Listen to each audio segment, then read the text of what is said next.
도마가 이르되 주여 주께서 어디로 가시는지 우리가 알지 못하거늘 그 길을 어찌 알겠사옵나이까. 예수께서 이르시되 내가 곧 길이요 진리요 생명이니 나로 말미암지 않고는 아버지께로 올 자가 없느니라. 너희가 나를 알았더라면 내 아버지도 알았으리로다. 너희가 그를 알았고 또 보았느니라. 아멘. 오늘은 내가 곧 길이요라는 제목으로 여러분들과 함께 말씀 나누겠는데요. 좋아하는 예화 가운데, 그래서 한 번, 두 번 벌써 우리 교회 식구들과 함께 나눴던 예화인데요. 이 예화를 여러분들에게 다시 말씀드립니다. 20세기 인도 선교로 60년 이상을 인도에서 섬긴 스탠리 존스 선교사님이 얘기해 준 예화예요. 그리고 그 스탠리 존스 선교사님 때문에 알려진 예화가 오늘날까지 전해지고 있는데요. 아프리카 정글에서 길을 잃은 어느 선교사님의 이야기입니다. 정글에서 길을 잃고 방향 감각을 상실한 이 선교사님, 마음이 불안해졌어요. 그리고 정말 길을 빨리 찾지 않으면 위태로운 상황에 이르는 것은 시간 문제입니다. 아무리 찾아도 어떤 랜드마크나 아니면은 그 트레일을 찾을 수가 없었어요. 그런데 다행히도 현지 원주민을 만나게 됩니다. 그래서 도움을 청합니다. 내가 길을 잃었는데 날 좀 도와주세요.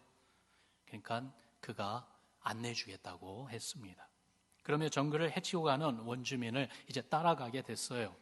그렇게 1시간 이상 정글을 헤치며 가고 있었는데, 그런데도 길이 나오지를 않아요. 아무래도 마음에 다시 불안함이 생기는 거예요. 염려된 마음으로 원주민을 불렀습니다. 그러면서 물어봅니다. Are we sure that this is the way? I don't see any path. 그러자 그가 대답해 줍니다. 여기는 길이 없습니다. In this place there's no path. I am the path. 내가 길입니다. 그러니까 따라오세요. 다른 옵션이 없잖아요. 그래서 그 원주님의 말을 믿고 계속 따라갔습니다. 그래서 결국은 정글에서 나와서 마을에 도달할 수 있었다는 이야기입니다. 근데 이 예와 이 스토리 가운데 그 한 말이 정말로 의미 있게 와닿습니다. 여기에는 아무 길도 없습니다. 내가 길입니다. 라고 이렇게 말한 이 원주민처럼 우리 예수님이 오늘 본문에서 그런 말을 하신 것을 우리가 읽지 않습니까? 요한복음 14장 6절 말씀 우리 같이 읽어봅시다. 시작. 예수께서 이르시되 내가 곧 길이요 진리요 생명이니 나로 말미암지 않고는 아버지께로 올 자가 없느니라. 주님이 왜 이 말씀을 하셨을까요? 이 배경을 우리가 좀 생각해 봐야 되는데, 여러분 지난주일 말씀 기억하시죠? 기억하세요? 예, 웃으시는 거 예로서 받겠습니다.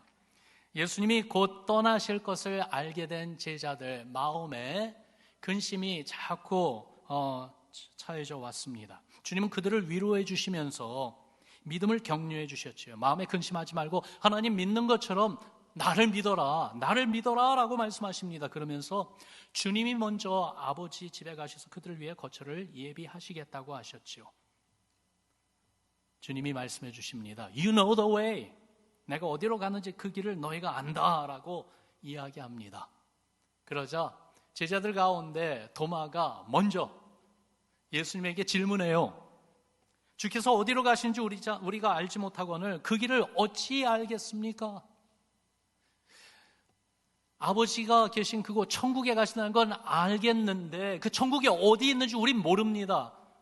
어디 있는지도 모르는데 어떻게 거기까지 가는지 우리가 어떻게 알 수가 있겠습니까? 바로 그 질문하는 거예요. 어디로 가시는지 길에 대해 묻고 있습니다.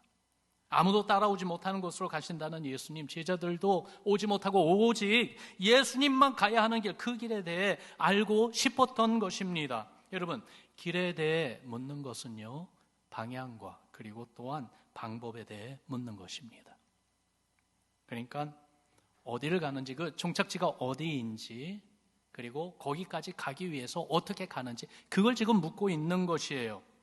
이 길에 대해 묻는 이 질문이 참 중요합니다.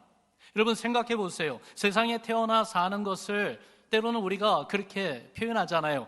인생의 여정이라고요. 인생의 길을 우리가 걷고 있어요.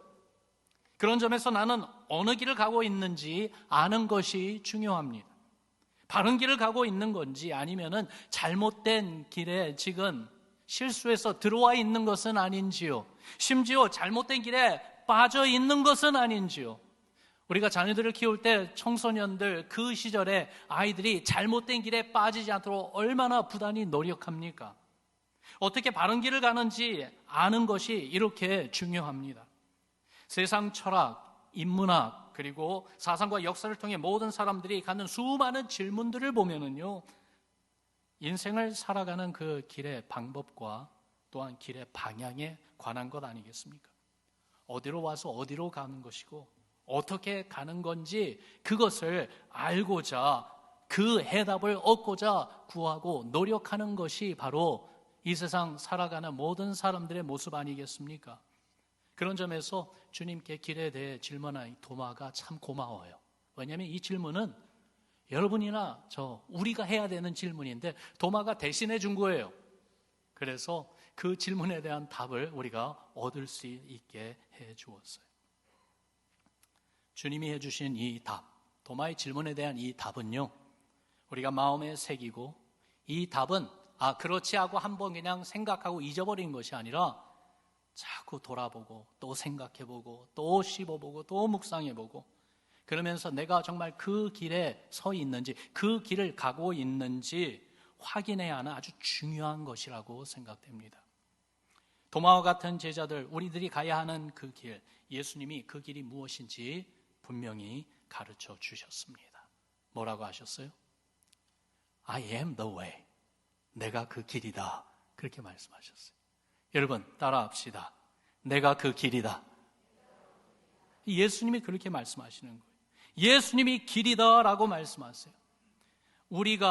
세상 모든 사람들이 알고 들어서야 하는 바른 길은 예수님입니다. 그래야 하나님 아버지께로 갈 수 있습니다. 하나님 아버지께서 계신 천국에 도달할 수 있습니다. 여러분, 그런데요, 이거 그냥 너무나도 여러 번 들어서 안다고 생각하면서 그냥 지나가지 말고 이게 무슨 말인지 한번 생각해 봅시다. 예수님이 길이라고요? 그게 무슨 말입니까? 주님은 세 가지로 우리에게 그 말씀을 설명해 주고 계십니다. 주님은 우리를 위해 첫 번째로 구원의 길이라는 것입니다. 여러분 따라합시다. 구원의 길. 길이란 서로 다른 장소를 연결해주는 통로라고 우리가 이해할 수 있죠. 한 예로서 우리 교회에서 산호세 공항에 간다고 가정할 때에 운전하고 가면은요, 몬테규로 나와가지고 우회전해서 가다가 880 그 사우스바운드 프리웨이를 타고 쭉 가면서 이러면서 공항으로 가지 않습니까? 이처럼 하나님과 우리 사이에 이렇게 우리가 갈 수 있는 길이 되어 주신 분이 바로 예수님이라는 거예요. 원래 하나님과 사람 사이에는 길이 없었습니다. 인간의 죄 때문에 누구도 거룩하신 하나님에게 갈 수 있는 사람은 없었습니다. 그저 무섭고 두려운 심판을 받아 영원한 죽음 그리고 지옥에 떨어질 운명이었는데 예수님이 하나님과 우리 사이에 십자가로 화목하게 해주셔서 우리는 주의 그 십자가를 통해 하나님께 나아갈 수 있게 해주셨습니다. 거기에 대한 말씀을 로마서 5장 8절과 9절에서는 이렇게 우리에게 증거하죠. 우리 같이 읽습니다. 시작. 우리가 아직 죄인 되었을 때에 그리스도께서 우리를 위하여 죽으심으로 하나님께서 우리에 대한 자기의 사랑을 확증하셨느니라. 그러면 이제 우리가 그의 피로 말미암아 의롭다 하심을 받았으니 더욱 그로 말미암아 진노하심에서 구원을 받을 것이라. 여러분, 죄인이었던 우리를 위해 죽으신 예수님의 십자가로 우리를 사랑해 주시고 의롭다 여겨주시면서 우리로 하여금 구원받게 해주셨다고 말씀합니다. 믿으시면 아멘 합시다. 그러면서 히브리서 10장에 보니까 여기에 연결되는 또 이런 말씀이 나와요. 19절과 22절 말씀, 화면에 있는 말씀으로 같이 또 읽습니다. 시작. 그러므로 형제들아 우리가 예수의 피를 힘입어 성소에 들어갈 담력을 얻었나니 참마음과 온전한 믿음으로 하나님께 나아가자. 아멘. 이 말씀을 보니까 십자가 위에서 흘리신 그 주의 피, 그렇게 당신의 생명을 내어주시면서 우리를 구원해 주신 예수님을 전적으로 신뢰하고 믿는 그 마음, 그 신앙으로서 하나님 앞에 주저하지 말고 나아가자라고 권고하고 있지 않습니까? 여러분, 이걸 볼 때에 하나님께 갈 수 있는 길은 오직 하나, 예수님밖에 없어요. 예수님이 우리의 구원의 길입니다. 아니, 좀 더 정확하게 말씀드리면은 예수님만이 유일한 구원의 길입니다. 중요한 선언입니다. 한번 따라 합시다. 예수님만이, 다시 한번요. 예수님만이 유일한 구원의 길이다. 여러분, 이 스테이트멘트를요, 생각해 보세요. 이것이 아마 마음에 편안하게 다가오는 분들도 있지만 좀 불편한 분들도 우리 가운데 있는지 모르겠어요. 세상 권세로 협박하는 세상 지도자들 앞에서 베드로는요, 성령 충만하여 이런 말을 합니다. 이렇게 담대하게 선언합니다. 사도행전 4장에 보니까요, 이 예수는 너희 건축자들의 버린 돌로서 집 모퉁이의 머릿돌이 되었느니라. 다른 이로서는 구원을 받을 수 없나니 천하 사람 중에 구원을 받을 만한 다른 이름을 우리에게 주신 일이 없음이라 하였더라. 여러분, 베드로가 이렇게 선포할 때 그 당시 예수, 그 이름은 부끄러운 이름이었습니다. 그 이름은 사람들이 싫어하는 이름이었습니다. 그 이름은 십자가 처형에 죽은 그러한 이름이었습니다. 그러나 십자가에 달려 죽임당하신 주님이 3일 만에 부활하신 것을 직접 눈으로 목격하고 성령 충만함을 받은 베드로는 영적 비밀을 깊이 깨달아 알게 되었어요. 하나님께서 온 세상을 구원하시고자 보내주신 분이 예수 그리스도이시고 죄와 사망의 권세에서 우리를 구원하시려고 주께서 십자가 죽음과 부활로 살아나셨다는 것, 그래서 유일한 구원의 길이 되어주신 예수님이시라는 사실을 너무나도 확실하게 알았기에 그것을 선포할 수밖에 없었던 것입니다. 여러분, 이게 바로 우리가 가지고 있는 신앙 아닙니까? 오직 예수님만이 유일한 구원의 길입니다.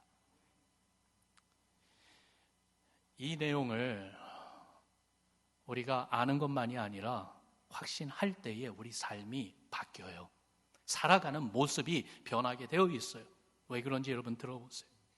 지난 과거에도 그랬고 지금도 세상은요, 종교 다원주의를 주장합니다.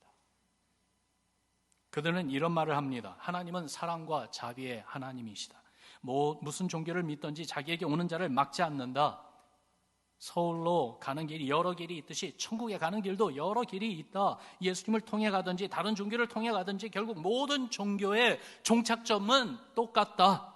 그러니 종교 간에 싸우지 않았으면 좋겠다. 싸우지 말자. 사이좋게 지내자. 포교 활동하려고 하지 말고, 무슨 말이에요? 전도하지 말라는 거예요. 선교하지 말라는 거예요. 서로를 인정해 주자고 합니다. 꼭 예수님만 고집하는 것, 그런 꽉 막힌 그런 모습은 버리자, 그런 말을 합니다. 여러분, 세상이 지금 얘기하고 있는 세상 철학 아닙니까? 오늘날만이 아니라 예수님 시대도 똑같은 이야기하고 있었어요.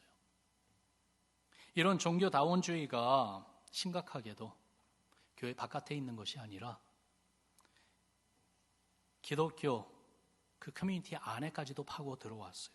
서구 신학교, 많은 신학교에 들어오고 있는 것이 현실입니다.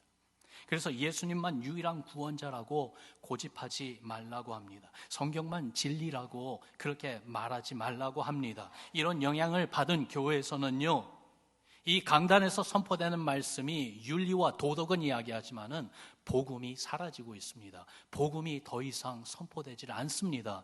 복음이 없습니다. 그러며 세상 사람들의 다른 문화와 종교도 열린 마음으로 받아주는 듯한, 어떻게 보면은 더 신사적인 것 같아요. 그리고 더 정말로 앞서가는 그러한 현대적인 모습 같지만은 실상은 거짓말입니다. 실상은 거짓입니다. 하나님의 거룩하심과 의로움 그 앞에 하나님의 언약을 깨고 죄를 범한 인간의 죄의 문제를 ignore하고 reject하는, 강구하고 거부하고 있는 것입니다. 누가 뭐라 하든 세상이 뭐라 하든 여러분, 우리는 분명히 알아야 되는 것, 죄의 문제는 it is a real problem. 그리고 이 인간의 죄와 죽음의 문제를 해결해 주시고 우리를 구원해 주시는 분은 오직 예수 그리스도 한 분밖에는 없습니다. 오직 예수님만이 유일한 구원의 길입니다.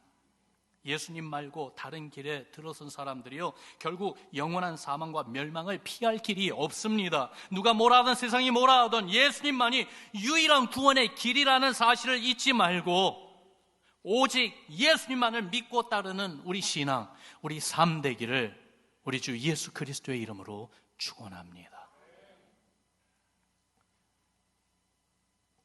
복음을 계속 들어야 되는 이유가 바로 여기 있어요. 안 그러면은 세상의 이 거짓된 속삭임에 너무 쉽게 넘어갈 수 있는 우리이기 때문에,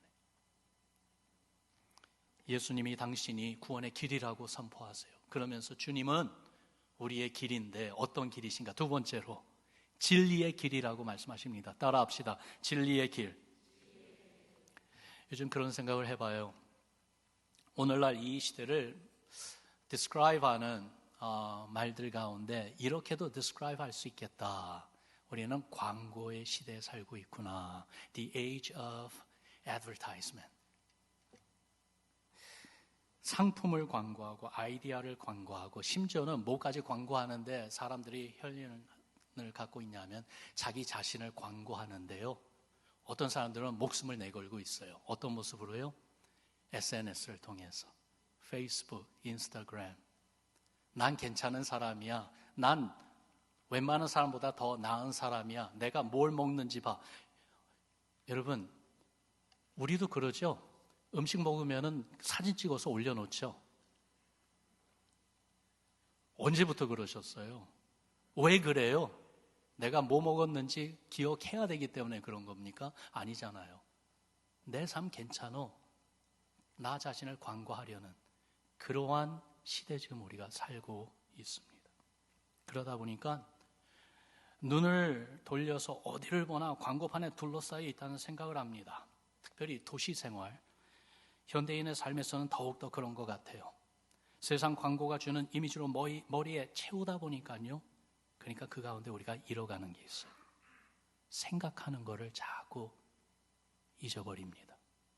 묵상하고 생각하는 것이 점점 퇴색되어 가고 있습니다. 그냥 impression, image, 감정적으로 받는 그러한 것, 여기에 완전히 몰입되어 있습니다. 그래서요, 때로는 좀 언플러그 하는 게 필요한 것 같아요. 여러분들에게 권해요. 기회가 되면은, 시간이 되면은요, 도시를 좀 떠나서 심지어는 인터넷 없는 곳에 좀 가보세요. 언플러그. 그래서 하나님이 지으신 세상을 한번 보세요. 하나님의 솜씨로 한번 우리의 눈과 귀와 우리의 모든 센스를 한번 가득 채워보세요. 그런 것도 필요할 것 같아요. 더불어 인터넷 시대가 되어 세상 정보를 언제든지 쉽게 얻을 수 있게 된 거 우리가 다 아는 사실이잖아요. 학문과 지식의 특별한 사회계층에게만 제한되지 않고 이제는 학교 가지 않은 사람도 누구에게든지 이 스마트폰이 있으면은 재미있죠? 전화기가 이제는 스마트하대요. 그래서 나는 스마트 안 해도 돼요. 전화기가 나를 스마트하게 만들어줄 수 있다는 거예요. 그리고 인터넷 접속만 되면은 필요한 정보를 얻을 수 있는 시대가 되었습니다. 그런데 아이러니한 것은 학문과 정보가 홍수를 이루는 이 시대, 분별력과 판단력이 없으면은 정보는 많지만은 정말 꼭 중요한 정보는 찾기 힘든 것이 현실이 되었습니다. 마치 홍수가 나면은 온 세상이 물천지이지만은 정말 필요한 생수를 얻지 못해서 고통을 당하고 위험에 처하기도 하는 것처럼 말이죠. 바른 정보와 거짓 정보가 다 섞여 있어서 분명한 판단력으로 잘 구분하고 구별하여 진리를 찾아내지 못한다면은 그 어느 시대보다 더욱더 잘못된 유혹과 시험에 빠져버리기 쉬운 시대가 되어버렸어요. 영적인 현실에서는 더욱더 그렇지 않습니까? 이런 현실에서 오직 예수님만이 참된 진리의 길이 되어 주십니다. 예수님에게는 거짓이 없어요. 예수님은 진실하십니다. 분명합니다. 우리의 삶과 생명을 전적으로 다 믿고 맡길 수 있는 확실한 분입니다. 한 번은요, 주님이 당신을 믿고 따르는 사람들에게 이런 말씀을 하셨어요. 요한복음 8장에 나오는 말씀 31절, 32절 우리 같이 읽어봅시다. 시작. 그러므로 예수께서 자기를 믿은 유대인들에게 이르시되 너희가 내 말에 거하면 참으로 내 제자가 되고 진리를 알지니 진리가 너희를 자유롭게 하리라. 아멘. 예수님을 믿고 따른다는 것, 추상적인 것이 아니라 실질적인 것인데 주님의 말씀을 진리로 알고 받아들여 그 말씀 따라 살아간다는 거예요. 그럴 때에 참된 진리를 알고 진실된 삶을 살게 되며 하나님의 뜻하신 삶을 살게 되는데, 그렇게 될 때 나타나는 것은요 뭐냐면은 자유를 누린다고 말씀하세요. 자유롭게 되리라. 여러분, 자유롭지 못한 삶, 억눌려 있는 삶, 문제 때문에 억눌려 있는 것도 있지만은 이런 것도 있지 않습니까? 거짓 가운데 사는 삶이요, 남에게 숨기고 거짓이 진실인 양 그렇게 하는 척 하면서 사는 삶, 얼마나 고달프고 불안합니까? 심지어 거짓에 완전히 속아서 거짓이 거짓인지도 모르고 산다 할지라도 결과는요, 그 거짓이 탄로나는 순간이 꼭 오는데 그 순간에 인생은 와르르 다 무너지게 되어 있지 않습니까? 그러나 진리를 알고 진리를 따라 진실을 되게 사는 삶은 다른 것이죠. 떳떳합니다. 자신 있습니다. 용기를 내기도 하고요, 여유를 가지기도 합니다. 그러면 결국 진리가 승리합니다. 그렇다면 무엇이 진리입니까? 하나님이 진리이십니다. 여러분 따라합시다. 하나님이 진리다. 무슨 말이냐면 하나님이 살아계신다는 것이 진리이고요, 그 하나님이 가지신 뜻이 있는데 그 뜻이 진리라는 것이죠. 감사한 것은 이 진리를 예수님이 보여주셨어요. 그분이 하나님이시고 그분이 하나님의 뜻을 말씀과 삶으로, 그리고 특히 당신의 십자가 사명과 부활의 영광으로 보여주셨습니다. 그래서 진리 되신 예수님이 우리 삶에 빛이 되어 주셨습니다. 거짓과 죄악에 사무친 이 세상에 분별력을 얻지 못해서 불안하고 방황할 수밖에 없는, 그 가운데 위태로움을 당하고 위험을 피할 길이 없는 우리를 향해서 진리이신 예수님이 오셔서요, 밝은 길, 바른 길을 보여주셨습니다. 그래서 분별하고 바르게 판단하며 바른 결정을 내리며 살 수 있도록 예수님이 가이드, 인도해 주시는 바로 그 예수님이 우리의 길이 되어 주셨다 이 말이에요. 진리의 길이 되어 주셨습니다. 그렇다면은 이 사실을 알고 인정한다면은 여기에 대한 반응이 분명해야 됩니다. 여러분은 지금 어느 길 위에 서 계십니까? 그 진리의 길 위에 서 계십니까?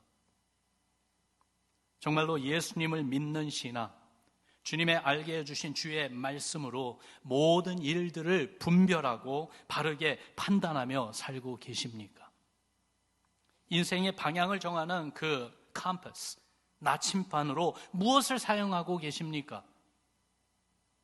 예수님은 나의 구원의 길이고 나의 진리의 길입니다. 말은 하지만은, 그러나 실제적으로 삶의 현장에서, 생업의 현장에서 어떠한 결정을 내릴 때에 그 나침반으로 사용하는 것이 세상의 어떤 엑스퍼트의 조언이나 아니면 내 경험이나 아니면 내 능력, 거기에 의지하고 있지는 않습니까?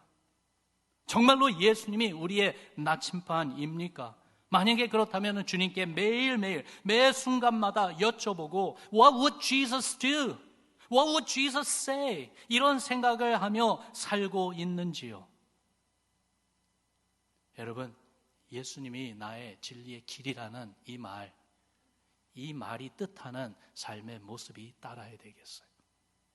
때로는 하나님 앞에서 진리의 길을 선택하여 가는 것이 너무 힘들고 liability, 위험한 일일 수도 있어요. 어쩌면은 어려울 수 있어요. 그 바른 선택 때문에 세상에 미움을 받게 되고요, 고난을 당할 수도 있습니다. 그래도 예수, 우리의 진리의 길을 선택하는 여러분과 저가 되기를, 우리 교회 되기를 주의 이름으로 축원합니다. 너희가 진리를 알지니 진리가 너희를 자유하게 하리라고 하신 주의 말씀이 우리 삶에 항상 이루어지기를 다시 한번 주의 이름으로 축원합니다. 우리 예수님은 먼저 어떤 길이라고요? 구원의 길이라고. 두 번째로요? 진리의 길이라고 했어요. 그래서 세 번째로 따라합시다. 생명의 길. 한 번 더요. 생명의 길. 우리가 예수님 믿는 거 살기 위해서 믿습니다. 예수님을 믿는 것이 사는 길입니다. 반대로 예수님을 믿지 않으면 죽습니다. 믿음 없으면 죽습니다. 요한복음 12장에 보니까 24절에 예수님이 이런 말씀을 하셨어요. 우리 같이 읽어봅시다. 시작. 내가 진실로 진실로 너에게 이르노니 한 알의 밀이 땅에 떨어져 죽지 아니하며 한 알 그대로 있고 죽으면 많은 열매를 맺느니라. 이 말씀은요, 예수님이 십자가 고난을 당하셔서 죽으셔야 된다는 것을 가리킨 말씀이에요. 예수님이 당신 자신에 대해서 말씀하신 거예요. 십자가 고난을 피할 수 없다는 겁니다. 예수님이 죽으셔야, 그래야 많은 열매, 구원의 열매들이 나타날 것을 말씀해 주셨어요. 그래서 땅에 떨어져 죽어야 되는 한 알의 밀, 예수님을 가리키죠. 그런데 예수님에게만 적용되고 우리에게는 무관한 말씀이 아닙니다. 24절에서 그 다음 25절, 26절을 계속해서 읽어보면은 주님을 닮아 우리도 그 길을 가야 함을 말해주고 있습니다. 그래서 26절 첫 부분에는 이렇게 말씀하지요. 사람이 나를 섬기려면 나를 따르라 초청하고 계십니다. 그런데요, 여러분, 그래서 다시 한번 주님이 하신 그 말씀, 우리에게도 적용되는 말씀인데 24절 말씀을 다시 읽어보면은 잘 이해가 되지 않는 부분이 나와요.